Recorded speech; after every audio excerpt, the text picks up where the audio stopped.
Good morning, welcome back to the Kansas Garden Mom.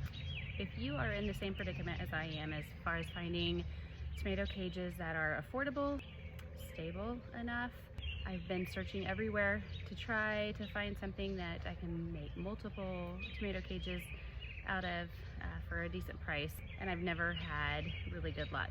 Last year I bought some horse fencing, and although the rectangles on them are really small and I can't really reach my hand in, I have to, by the time that the plants grow big enough to produce, I'm able to reach down inside there. I also made a couple larger holes down in the bottom, but they just don't work very well.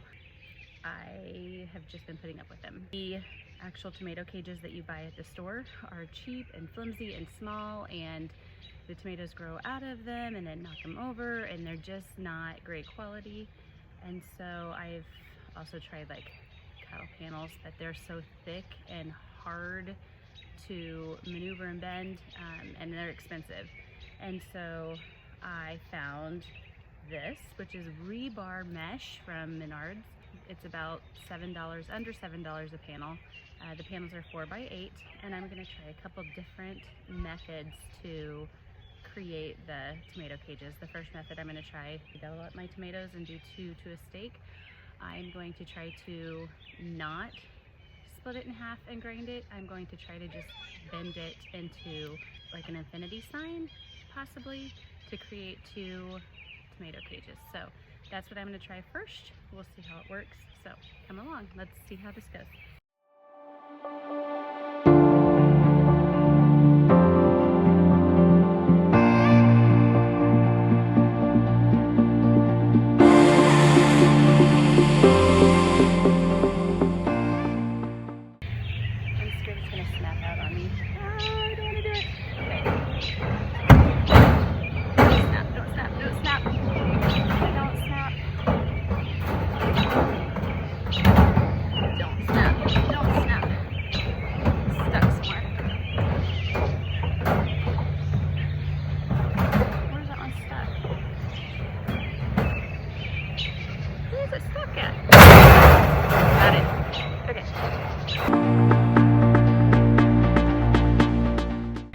This is a cheap and affordable way to make tomato cages. I have 4x8 rebar mesh that I am folding in half and attaching with some zip ties, and then making it kind of like an infinity sign. To make 2 tomato cages that are connected, I will use 1 T-post for 2 tomato cages, which is what I already do with my other tomato cages. This is just a way that at the end of the season, I can probably, if I want to store them flat, I can cut the zip ties off and lay them back flat if I want to, or if I just want to keep them attached, that way I can. So I'll show you how I'm doing this. These are not exactly the easiest things to move about. They do have spikes on the top and the bottom, and they're kind of awkward to move around, but they are bendable. There's 16 squares across, and so I'm going to count over 8 squares. This is halfway. Trying to connect them here with the zip ties is what I'm doing.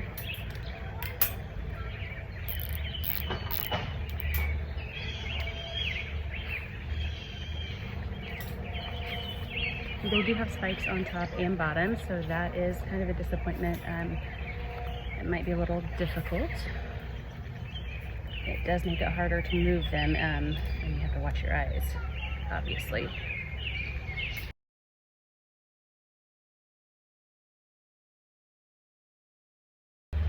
And what I'm going to try to do is take this other side and bend it back the other way.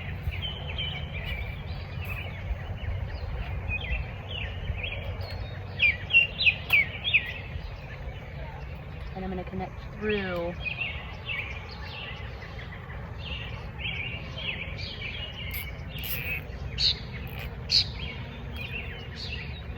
some extra zip ties. I'm going to stick it down on the ground so it doesn't snap back at me. If I'm able to do it this way, it'll save me from grinding them in half. And then I can also just cut those zip ties at the end of the season and lay these flat to store if I want to, or I can keep them zip tied. You can get zip ties. I've had zip ties on last a couple seasons before, so I'm going to secure it it over and secure it a couple more times this way.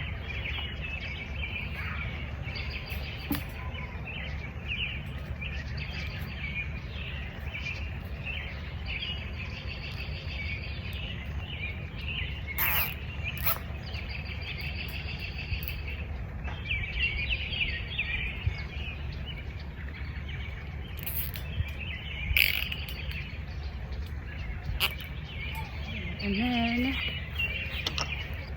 shape it. I can round them out a little bit. Yeah, there we go. It's fairly easy to maneuver.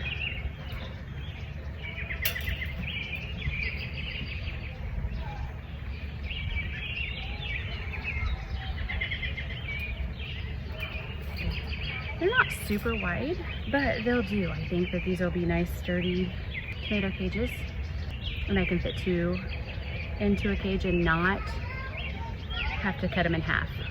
Some other ideas you can do, like I said, you can take a grinder and cut them in half and make 2 separate cages if you do not do yours connected. Or you could probably even take 1 piece of rebar mesh and roll it and make it a larger cage. But I think that these will be nice and sturdy for the tomato plants. So that's what I'm going to go ahead and do. And again, these are budget friendly, under $7, and you get really 2 cages out of 1 if you do it this way. So here we go. I'm gonna make 10 more of these so it will hold 20 tomatoes. Here to do this down on the ground. So I'm gonna fold it in half. Find my center again, push it down.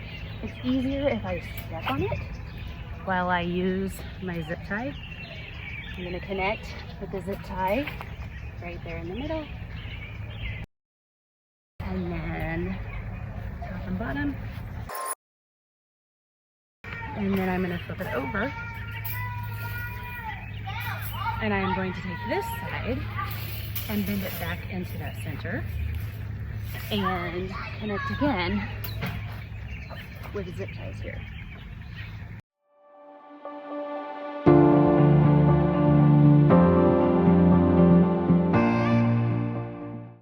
Once I have it secured with several zip ties, I'm going to grab it there in the middle where they're connected, push down and bend to shape one side, flip it over,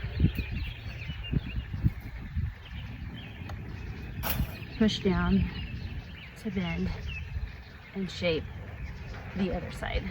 And it really does move pretty easily. And there I have 2 tomato cages that are stable, sturdy, and will last me for a very long time.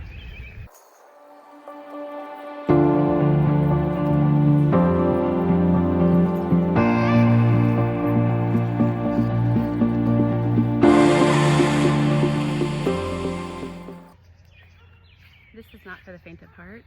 Your hands will become black, and don't advise doing it with flip-flops on, and possibly maybe use some eyewear because those spikes at the end might get you.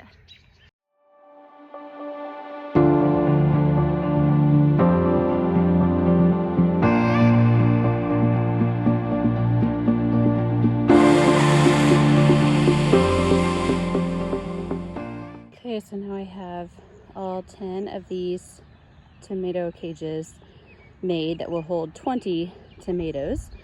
I'm gonna go now put them into the ground and see how they work.